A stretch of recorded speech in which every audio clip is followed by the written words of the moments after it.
Hello friends, I am Nikhil Patel from IIPS.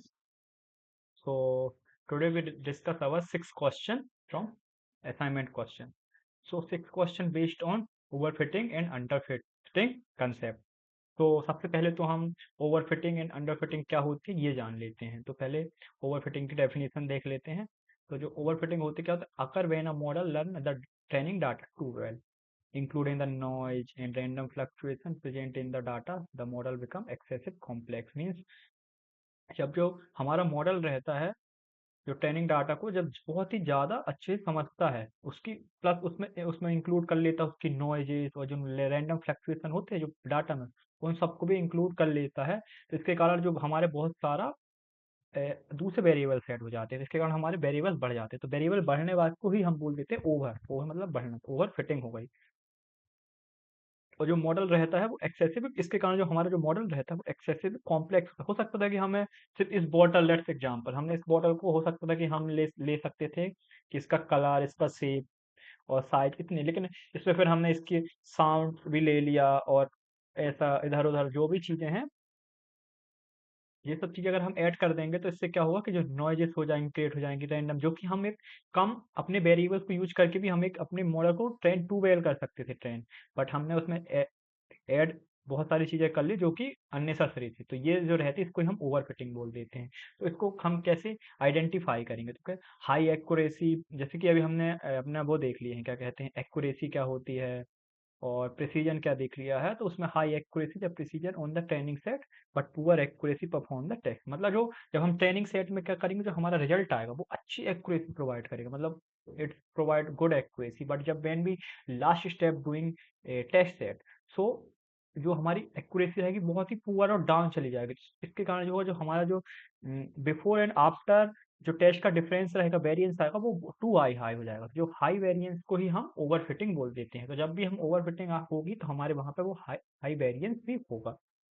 Analogy क्या होगी, इसका एक स्टूडेंट है जो कि who memorize text answer but doesn't understand the underlying concept. मान लो कि आप ही या हम में से हम जो बहुत सारे कंसेप्ट समझ तो ली थी, बट जब हम एग्जाम में लिखने जाते हैं तो वो भूल जाते हैं क्या, या फिर कुछ भी लिखाते हैं, एक्यूरेट आंसर नहीं लिखने का, पूछा कुछ और है आंसर में, हमने राइट कुछ और आंसर कर दिया। तो जो जो होता है, इसी को ही हम बोलते हैं, क्या कहते हैं, ओवर फिटिंग के तरीके से समझ सकते हैं। तो जो उसका रिजल्ट क्या होगा, जो practice set but fail that finally, मतलब तुमने मॉक में तो अच्छा वो किया, मतलब परफॉर्मेंस किया, पर जो तुम्हारा मेन एग्जाम आया तो तुम वहां पर फेल हो गए। तो इसको ही हम बोल देते हैं ओवर फिटिंग का।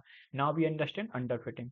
अकर when a model is too simple. Under fitting में क्या हो सकता है कि हमें किसी भी मॉडल को 5 वेरिएबल से ट्रेन करना था, पर हमने उसमें स्टो किए, तो हमें जो 3 कम के, जिसके कारण क्या होगा, बहुत ही कम हमने उसमें वेरिएबल्स यूज किए, तो वो इसके कारण क्या होगा, अंडर फिटिंग का कंसेप्ट आएगा।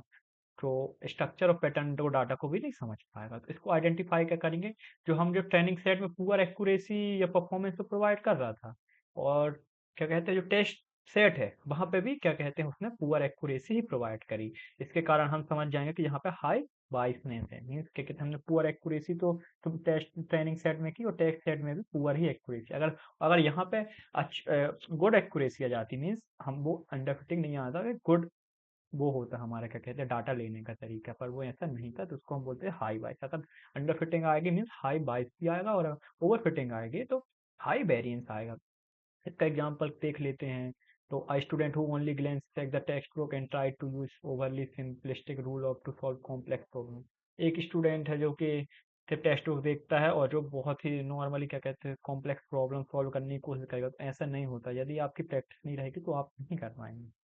तो अब हमारा नेक्स्ट स्टेप है कि हम इसको प्रिवेंट कैसे करें। तो पहले तो हम ओवर फिटिंग का कंसेप्ट देख लेते हैं।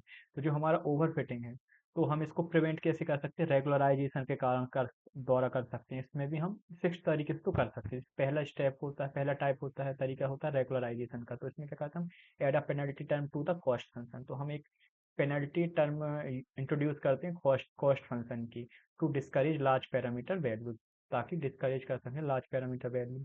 दूसरा स्टेप होता है, हम इसमें यूज करते हैं क्रॉस वैलिडेशन का। तो क्रॉस वैलिडेशन में क्या होता है, हम यूज करते हैं K fold CV for robust model selection.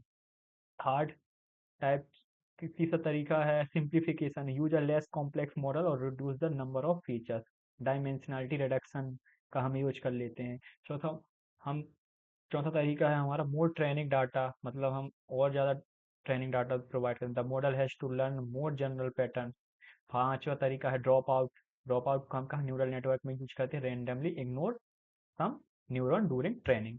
और फिर हम हमारा जो फिक्स रहेगा वो रहेगा अर्ली स्टॉपिंग, मीन्स हम खत्म होने से पहले ही स्टॉप करते हैं। Stop the training process when performance on the validation set begin to worsen. जैसे ही वो जो वैलिडेशन सेट रहेगा, तो जैसे ही वो खराब होने की कोशिश, मतलब जो वर्सन में जाएगा, तो हम वहां पे क्या कर देंगे, स्टॉप कर देंगे। इसको जो हम बोल देते हैं अर्ली स्टॉपिंग बोल देते हैं। तो ये हमारी ओवरफिटिंग को प्रिवेंट करने की स्टेप कुछ तरीके होते हैं, जैसे regularisation, cross validation, simplification, more training data, drop out and early stopping. तो अब देखते हैं अंडर फिटिंग को हम कैसे प्रिवेंट कर सकते हैं। तो हम अंडर फिटिंग को कर सकते हैं तीन तरीके से, बेसिकली हम यूज करते हैं।